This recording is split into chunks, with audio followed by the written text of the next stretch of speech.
నమస్తే అన్న. ఏం పేరు? నమస్తే. నా పేరు అంబర్పేట్ మనోజ్ యాదవే. మనోజ్ యాదవ్. మనోజ్ యాదవ్ అన్న.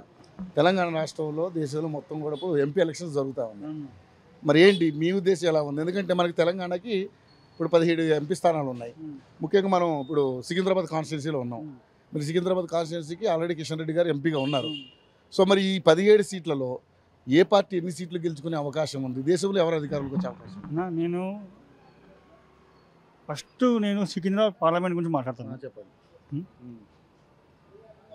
ఇప్పుడు ఉన్న కేంద్ర మంత్రివర్యులు జి కిషన్ రెడ్డి గారు ఇంతకుముందు ఇక్కడ 2 times ఎమ్మెల్యే. ఈ అంబర్పేట 2 times ఎమ్మెల్యే. అతను ఏం చేసిండు మా అంబర్పేట కాన్స్టిట్యున్సీ కనుక నేను మీకు వివరంగా చెప్తా. కిషన్ రెడ్డి గారు అంబర్పేట, ప్రేమ్ నగర్, పటేల్ నగర్, బాపు నగర్, ఆకాష్ నగర్, రఘునాథ్ నగర్ అనేది స్లమ్.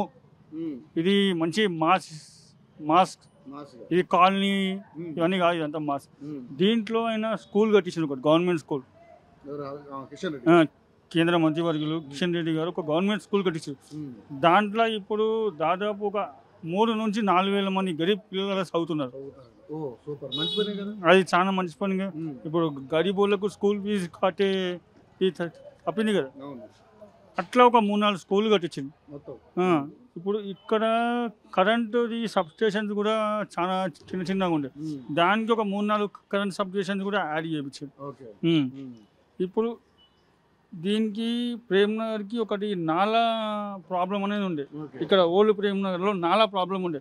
ఆ నాలా ప్రాబ్లంకి కూడా సారు అప్పుడు ఉన్న గవర్నమెంట్తో మాట్లాడి నాలా ప్రాబ్లం కూడా సాల్వ్ చేపిస్తే ఇప్పుడు వచ్చిన ఎమ్మెల్యే దానికి కవర్ చేయడానికి చూస్తాం.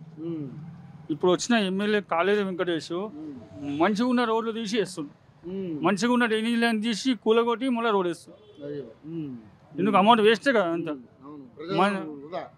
వృధా కాదు, వేస్ట్ అంతా. అది ఇక వృధా ఏంది? వృధా ఇక మంచిగా ఉంటుంది ఆ రోడ్డు తీసి ఇంకో రోడ్ వేస్తాడు. బాగలేని రోడ్లు దగ్గర మళ్ళీ రోడ్లు ఏమంటే ఏడైనా ఇట్లుంది పరిస్థితి. మరి ఏంటి పరిస్థితి? ఏం చేద్దాం అనుకుంటున్నారు మరి ఇప్పుడు మళ్ళీ ఎలక్షన్స్ వస్తున్నాయి.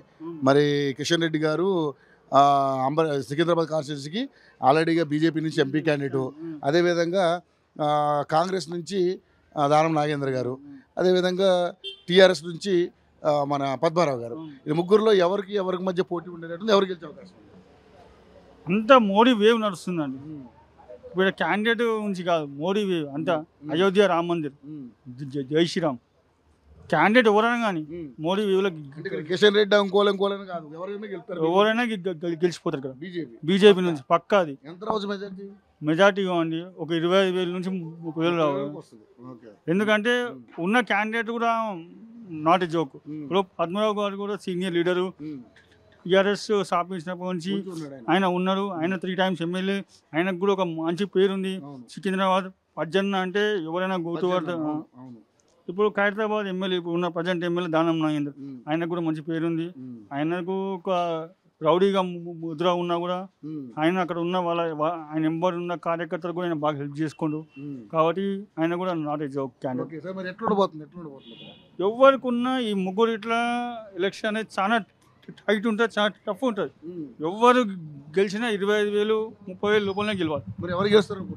నాకు తెలిసి నేను కేంద్ర మంత్రి కిషన్ రెడ్డి గారు గెలుస్తారా అని అనుకుంటున్నా.